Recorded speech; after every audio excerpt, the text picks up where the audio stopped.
How's it going, everybody? We are here, and it is week 12. We're going to take a first look at lineups on DraftKings for week 12 and build you a first look lineup. I've done no research yet for the week.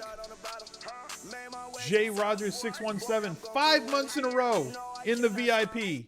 Got off of Hunt and went to Ingram in cash. Thanks, Smiz. Hey, man. Well played. You picked up another 17 points of the week. Hope you had a profitable week in week 11.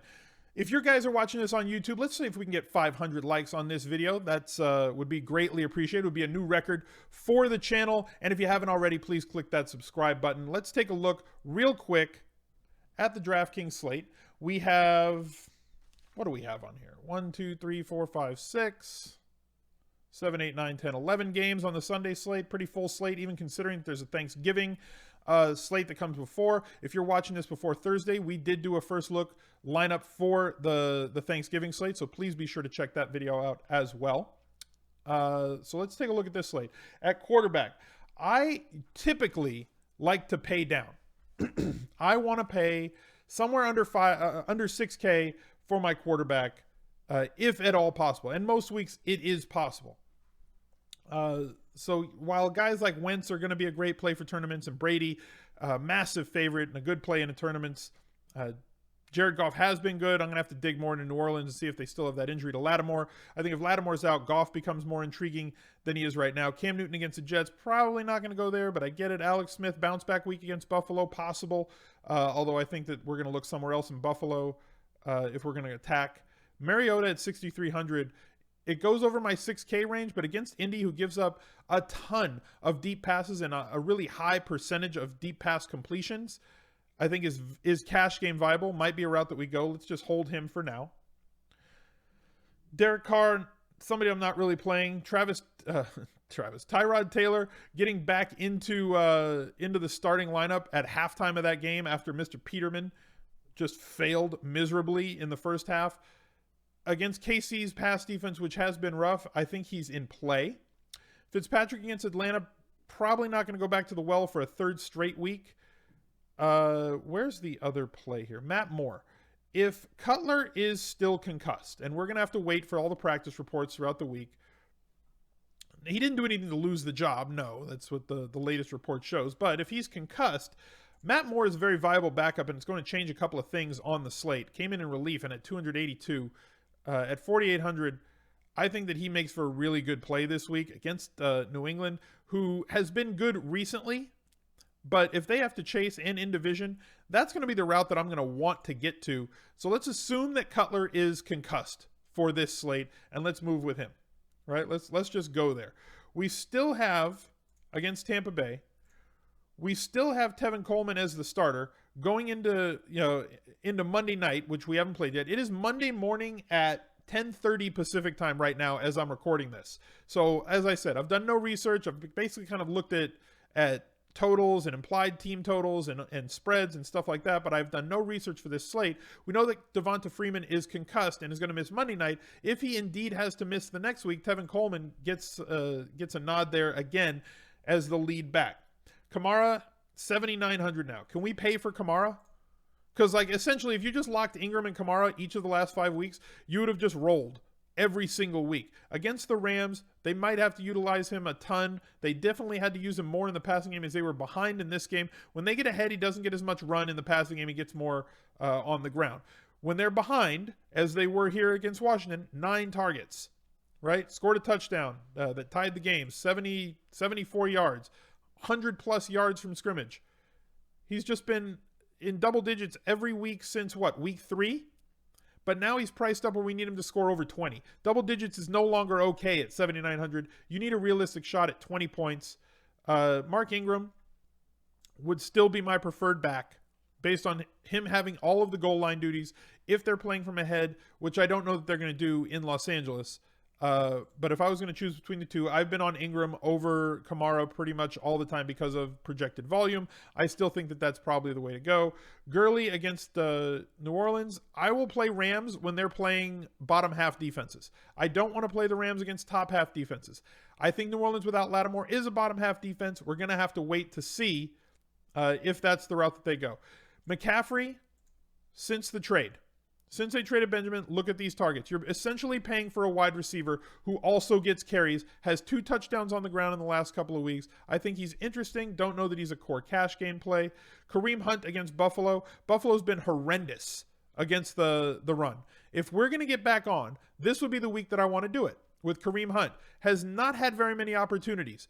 Since the Chiefs have gone belly up the last 5 weeks, the first 3 weeks, he was getting a ton of opportunities inside the red zone. He was also scoring from outside the red zone. Long of 58 yards on the ground, 78 on through the air, 53-yard touchdown here, 69-yard touchdown in week 3 against the Chargers was very nice. Then the long runs seem to have dried up, as long runs tend to do when people regress towards the mean. Now, Kareem Hunt at 8K. He was 8K last week, failed. 8,600, failed. People have not seen a ton of good work from him. Buffalo has been the worst team in the league the last month against the run. They're the second worst team in the league on the season against the run for running backs, fantasy points to opposing running backs. I kind of want to pay up for Kareem Hunt here. Leonard Fournette seems like he's going to be on the injury report every week. They didn't know if he was going to play this week. There was even talk that they might sit him. Right? He's going to be active, but we don't know if we're going to play him. Still got 28 touches. 28 targets, 2 receptions, 30 touches, broke the 100 yards, 16.8 points. I think he's in play. I prefer Hunt based on the matchup, based on the fact that they're playing at home and massive favorites in this game. New England, a running back situation we're going to have to look at again. Miami, a team that you can exploit. James White not getting a ton of work anymore. They've really moved into Burkhead as the pass game guy. He saw less work this week because he fumbled in the first quarter, which cost him a lot of work. Dion Lewis, we've seen him be really involved in the pass game in the past. He hasn't been this year so far until this week because Burkhead sat a little bit. Really efficient on the ground. They're going to be playing from ahead. I think Dion Lewis makes for a solid first look play here to just kind of hold a roster spot, which allows us to move on. At tight end, what do we do, guys? What's the flow chart? Are the Browns playing? Are they on the slate? Yes. Does the team that they're playing employ a tight end? Yes. He's got a little Q there. That was from last week. Denver, another making their case to be a flow chart team, giving up another touchdown to a tight end. Croft at 3,900 is, without looking at any other tight ends, that's my first look. Is who's playing Cleveland? I'm plugging that dude in. Okay? In the chat, J Rogers 617 just said, yes, Croft. Exactly. Kev6873, thank you very much for the Twitch Prime sub. Another new member of the VIP. Show him some love in the chat, guys, if you could, while I'm finishing up this video. Now, at wide receiver, I know that you're not going to like this. I know.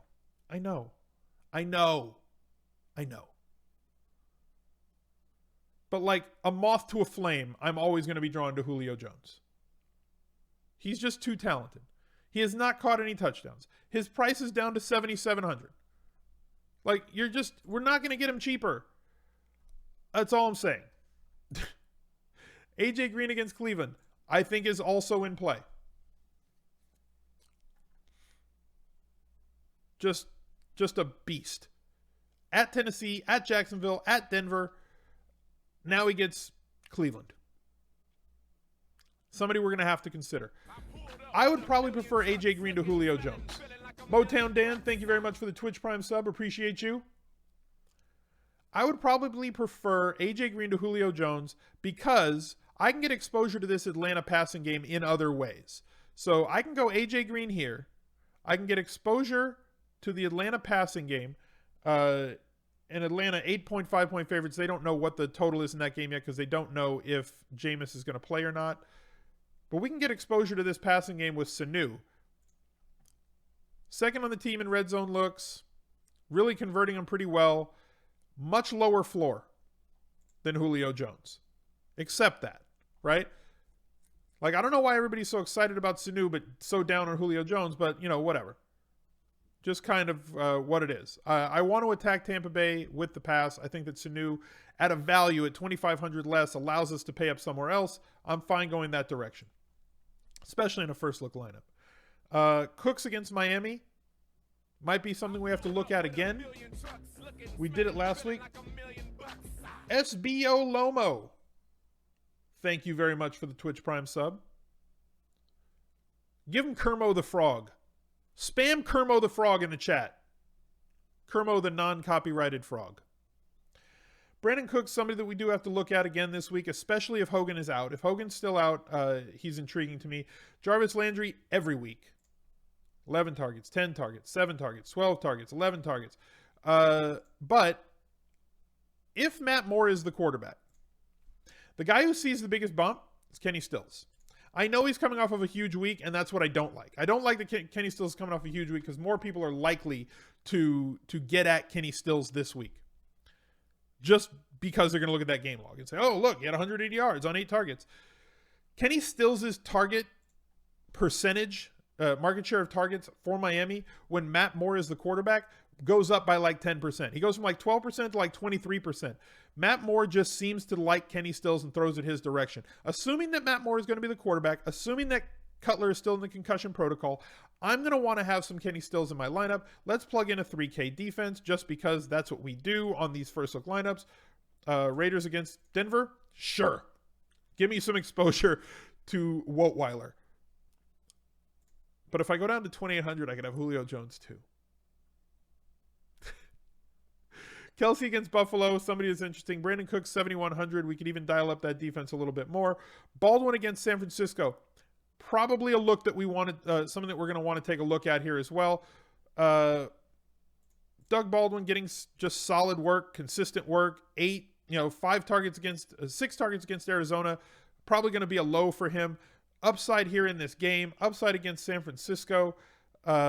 Even though it's on the road, San Francisco plays at a massive pace, has 3 terrible cornerbacks. That's probably going to be the route that I want to look at. That allows us to dial up the defense. The Patriots, massive favorites against Miami. Probably not the route we're going to go in this lineup. Carolina against the Jets. Broncos against Oakland. You can upgrade whatever you want. 500, probably too much for me to leave on the table in a cash game lineup. But as we get more news by Sunday, as I said, it's Monday morning at 10:45 a.m. So we don't have the full news on this slate. That's a solid look. You could upgrade wherever you need to upgrade. We could come down on defense. We could move up on Baldwin. We could come down on defense, move up on Matt Moore to a higher priced quarterback. Still saving money at under 6K, but come up to somebody that you might like a little bit more than Matt Moore, chasing against New England. But this is a solid dummy lineup for me, a solid first look lineup, a placeholder to give us a look at what we want to do going into Week 12. So thank you guys for being here once again. If you're still watching the video on YouTube, click that like button. Be sure before you leave, you click that subscribe button. The support has been humbling and tremendous from you guys. I appreciate it very much. We'll catch you on the next video that we do Friday right here on twitch.tv/Al_Smizzle. We will be doing the NFL Lineup Builder Show where you get to ask me questions for 1 hour and then followed up on Sunday morning right up until lock with the anti-Tinkercast, taking you from 45 minutes before lock all the way up until lock with my final thoughts and updates as the week progresses. So thank you guys for being here, and we'll catch up to you later.